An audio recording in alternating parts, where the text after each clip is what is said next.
Dando la cuenta pública del presidente Gabriel Boric en la mesa de análisis aquí en Tele 13 Noche nos acompaña Valentina Olivares, Rumbo Colectivo.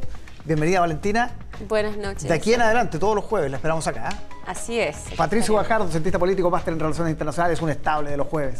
Le mandamos un saludo a Grace, que ya cumple nuevas labores. Grace Smith. Hola Álvaro, hola Valentina, bienvenida. Comenzamos, por supuesto, con el análisis, una valoración general, Valentina, respecto a este discurso largo, más de 3 horas. Largo, mira. Casi 3 horas y media. Sin ser como ciudadana una gran fanática de estos como despliegues largos, debo decir que me gustaba mucho más el formato de la cuenta pública en un día feriado, digamos, cuando podíamos estar en la casa. 21 de mayo. Claro, se podía. Claramente era una fecha polémica por muchas razones, pero era interesante que ese diálogo se produjera en la casa también. Había como un seguimiento más cercano de las personas de lo que estaba ocurriendo, pero en general me parece súper bien.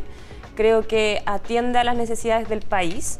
Sí creo que hay algún poco de sobreinterpretación, como que hay una renuncia al programa, y que hay un presidente que pone los pies en la tierra y que se modera y que cede ante las agendas como genuinas y verdaderas que son las que está planteando la oposición. Yo creo que es un poco más complejo y creo que el presidente atiende bien a la complejidad del tiempo que estamos viviendo. ¿No hay renuncia al programa? No, no hay renuncia. O sea, básicamente muchos de los logros que el presidente dio cuenta hoy día y de las promesas que también hizo tienen que ver con pagar deudas históricas que tiene el Estado con sus compatriotas, ¿ya? Y son deudas que tienen décadas. O sea, royalty minero, la discusión del financiamiento universitario, la crisis de las ISAPRES, el copago cero, o sea, muchas de las cosas que se están abordando hoy día, la misma crisis habitacional, son cuestiones que están sobre la mesa, algunas mínimo hace 10 años, y ya sea por falta de voluntad política o por limitaciones institucionales, digamos por la Constitución del 80, no había existido capacidad de llevarlas a cabo y hoy día el presidente está firmando la presencia del Estado respecto de esas deudas con el país. Patricio Guajardo, tu mirada de esta cuenta pública. A ver, primero un deseo que se me cumplió, yo lo dije en el análisis de la semana pasada, que era justamente que ojalá el presidente se presentara y apoyara el proceso constitucional actual. Pensé que no lo iba a hacer y me gustó muchísimo que lo hiciera, lo reconozco abiertamente, porque él se la jugó por completo por el primer proceso constituyente en forma de ser casi un líder del apruebo. Hay un mea culpa ahí también. Pero por supuesto, y lo hace, y eso me pareció muy contundente y lo valido y lo valoro. Y aplaude el trabajo de la comisión de expertos. Claro, aplaude el trabajo de la comisión de expertos y más encima dice, bueno, en realidad no se logró los consensos necesarios y ahí también hubo una falla. Yo creo que estamos viviendo un proceso de cambio constitucional que es muy relevante y yo creo que era importante que el presidente acentuara su posición, no solamente en los cónclaves, porque en los cónclaves del Cerro Castillo había hecho algunas insinuaciones, pero no en forma pública como lo hizo hoy. Eso en términos de amplio. Ahora, el discurso me pareció, yo a diferencia tuya, Valentina, yo sí reconozco que no sé si hay un abandono del programa, honestamente, pero no por el discurso. Si yo tomara solamente el discurso, te diría que sí, hay un abandono del programa y hay un paso hacia una propuesta mucho más socialdemócrata. Ahora, la presencia de Michelle Bachelet también no es cualquier cosa. La nombra varias veces. Estaba tomando apuntes muy concentradas, se le vio en varios registros. Muy concentrada. Así que yo percibo no solamente un tema de avanzar hacia una propuesta más socialdemócrata, sino que básicamente una especie de nueva mayoría 3.0, en la cual se incorporan sectores de centro y en lo cual hay un cierto consenso después del resultado y Bachelet difiere un poco en ese último punto. O sea, yo creo que básicamente aquí lo que está en juego hace harto tiempo es la búsqueda de una salida democrática, de mucha mayor justicia social y que ponga en valor justamente la democracia en serio, digamos, en su eficiencia, en su capacidad de responder a las necesidades de las personas, y eso sin duda se inicia con el segundo gobierno, Michelle Bachelet. Entonces, hay una continuidad que es bien fáctica, o sea, si muchas de las reformas, que no solamente eran consenso en el país, sino que con la pandemia, con el momento de extrema fragilidad humana que vivimos como país y como desde el mundo, se volvió a poner en el centro la necesidad de contar con derechos básicos fundamentales, de contar con justicia tributaria, y muchos sectores políticos y económicos abandonaron esos dogmas. por supuesto que uno puede observar líneas de continuidad con eso, porque hay condiciones en el entorno que lo hacen posible. A mí lo que me preocupa es que en la vereda al frente lo que veo es que esos dogmas, digamos, se mantienen. O sea, la idea de que las verdaderas preocupaciones de la gente van, digamos, al ritmo de las encuestas, digamos, y parece que tenemos que elegir entre si tenemos una agenda preocupada en la seguridad pública, una inversión suficiente en las policías o con derechos básicos que le den certezas a las personas para llegar a fin de mes. Al mismo tiempo, frente a una crisis tan aguda y fuerte como la de las ISAPRES, se vuelve a defender el hecho de que el Estado tiene que pagar los costos de los abusos que cometen los privados.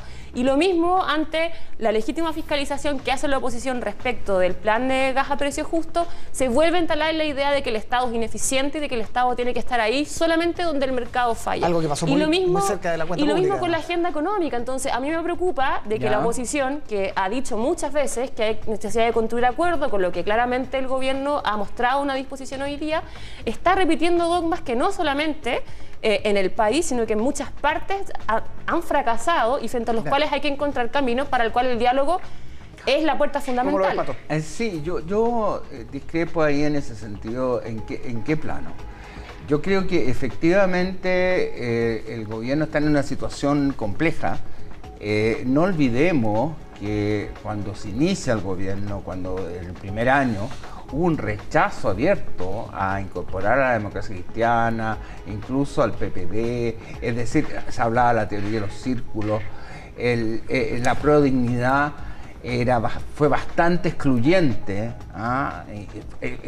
Básicamente el Partido Socialista fue el partido que ha sido mucho más consecuente con el gobierno y con su programa, etcétera.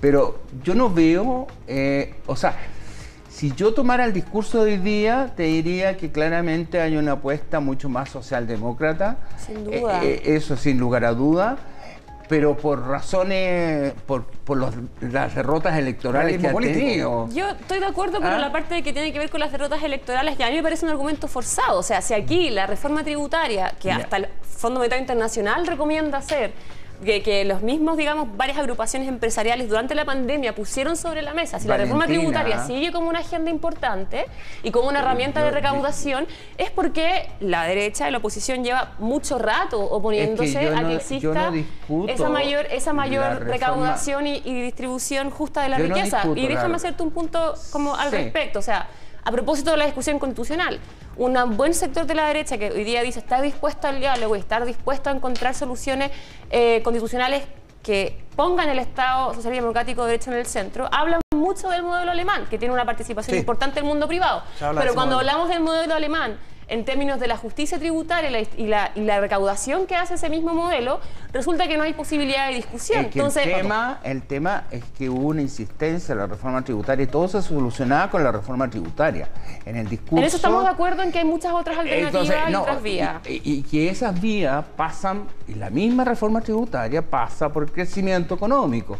Porque yo no saco nada con aplicar subir impuestos. Pero que eso también es un mito, o sea, respecto, si uno compara con la situación en el resto de la región. Yo no incentivo el crecimiento económico y no planteo un proyecto de crecimiento económico. Súmale un hecho bien importante, el tema previsional, la reforma previsional que esta semana, como señalaba el senador Osandón, este gobierno no necesita oposición, se genera el caso Larraín Jara, que el mismo Mario Marcel señala que era un gestor clave del proceso de reforma previsional para llegar a un acuerdo. Otra reforma que lleva varios gobiernos, digamos, sin lograr resolverse. Está bien, Valentina, pero correcto, pero la persona que había trabajado, según lo que reconoce Marcel, no lo digo yo. Sí, pero hay denuncias que hay que aclarar. Sí, hay que aclarar. Hay un tema que todavía está es muy bien, complejo, pero denuncias que hay que aclarar cuando se hace un sumario. No, el sumario llegó después de la del despido. Ahí hay entonces una es como desprolijidad, por bastante, lo menos. Yo diría más que desprolijidad. A mí me da la impresión de como una especie de movida pasada de cuenta y que el Partido Comunista en el fondo se toma la reforma previsional que no estaba de acuerdo con Larraín.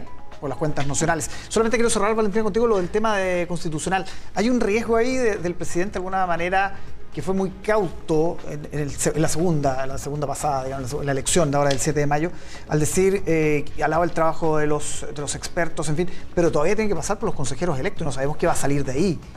Yo creo que hay un compromiso que quiero creer que no solamente está en el presidente de la República y los partidos oficialistas, que tiene que ver con encontrar una salida, un cauce institucional a la crisis política. Y eso tiene varios caminos y por supuesto que la Constitución es uno de ellos. Sí. Y hay que esperar el trabajo del Consejo Constitucional. Yo creo que hay un acuerdo bastante transversal de que lo que produjo el Comité de Expertos es un piso importante para seguir avanzando, pero si el Consejo nos muestra un retroceso, vamos a tener que estar todas y todos, no solamente el presidente de la República y los partidos oficialistas, sino que todas y todos dispuestos a buscar otras alternativas que permitan mantener abierta la conversación, que permitan habilitar un marco normativo frente a uno que hoy día ha perdido eficiencia y capacidad de generar respuesta ante la gente. Pero estamos hablando de un proceso democrático. Un proceso democrático, por supuesto. A los consejeros constitucionales y que por lo tanto ellos tienen derecho a hacer los cambios que estimen pertinentes de acuerdo a las mayorías que estimen pertinentes también.